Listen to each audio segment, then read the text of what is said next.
వచ్చిన 5-6 మంత్స్లో పరిపాలన ఎలా అనిపించింది మీకు? 5-6 నెలల్లో రేవంత్ రెడ్డి సార్ రావడం వలన చాలా జరిగింది. మంచి పరిపాలన జరుగుతుంది.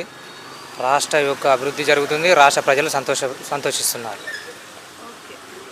హామీలు ఇచ్చారు కదా, చాలా హామీలు ఇచ్చారు, కొన్ని అమలు చేశారు. అదే 200 లోపు ఉన్న యూనిట్స్ తక్కువ చేయడం, ఫ్రీ బస్సు, గ్యాస్ ఇలా చేశారు కదా, ఎలా అనిపిస్తుంది?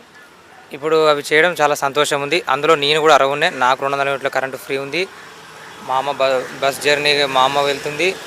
రేపు రుణమాఫీ, నాకు 2 లక్షల రుణమాఫీ జరుగుతుంది. రైతు భరోసా, నాకు 5 ఎకరాలు ఉంది, రైతు భరోసా వస్తుంది. పథకాల వల్ల చాలా ఉంది, ఇంప్లిమెంటేషన్ ఉంది. రేపు 25 నియోజకవర్గానికి 25,500 ఇల్లులు ఇస్తాడు. ఇవన్నీ ఇవ్వడం సంతోషంగా ఉంది. కాళేశ్వరం ప్రాజెక్ట్ పూర్తి చేస్తా అన్నారు కదా, సో చేస్తారా లేదా మరి? వాళ్ళు 1,00,000 కోట్లు పెట్టి కట్టిన కాళేశ్వరం కుంగిపోవడం జరిగింది, మేడిగడ్డ ప్రాజెక్ట్ అనేది. దీన్ని మనం నివేదిక ఇచ్చినాక తర్వాత ఇప్పుడు క్రాక్స్ను చేస్తామని చెప్పిళ్ళు, 80% చేస్తా అన్నాడు. మొన్న మా మినిస్టర్ ఉత్తమ్ కుమార్ రెడ్డి గారు పోయి సందర్శించడం జరిగింది. చేస్తాం ఖచ్చితంగా, వీలైతే ఖచ్చితంగా చేస్తాం. రాష్ట్రం బాగు కొరకే మేము ఉంది, రాష్ట్రం పరిపాలన సౌలభ్యంగా చేయడానికే మేము చేస్తున్నామని చెప్పడం జరిగింది. ఏపీలో చంద్రబాబు గారు రాగానే 5 పథకాల మీద సంతకం అయితే చేశారు కదా, తెలంగాణలో పెన్షన్స్ పెంచడము, రేషన్ కార్డ్స్ ఇవ్వడము ఇంకా చేయలేరు కదా, మళ్ళీ దానికోసం ఏమంటారు?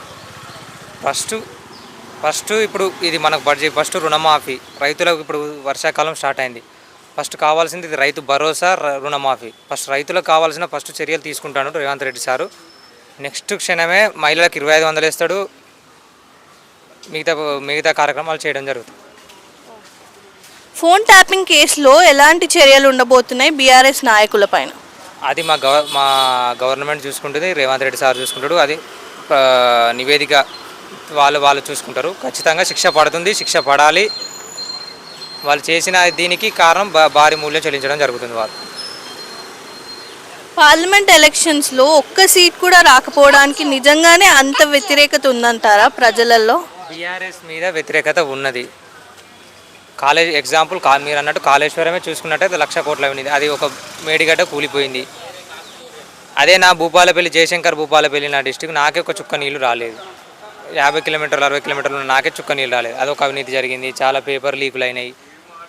అమ్మాయి చనిపోవడం జరిగింది. వివిధ స్కాములు చేయడం జరిగింది. దళిత బంధు, ఆ బంధు అని చెప్పి వాళ్ళ కార్యకర్తలకే ఇచ్చిళ్ళు, మిగతా వారికి ఎవరికి ఇవ్వడం జరగలేదు.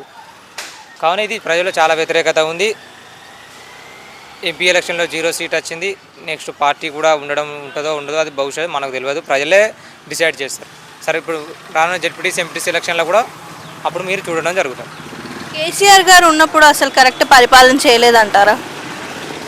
మనం అది చెప్పలేం. ప్రజలే చెప్పిళ్ళు, ప్రజలే ఆధారం ఇచ్చిళ్ళు, ప్రజలే చెప్పడం జరిగింది.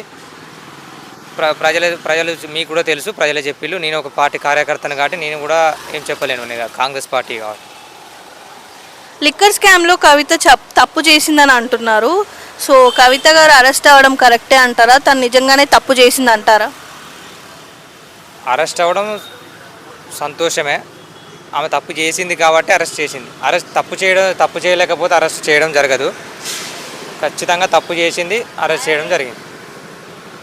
థ్యాంక్ యూ అండి.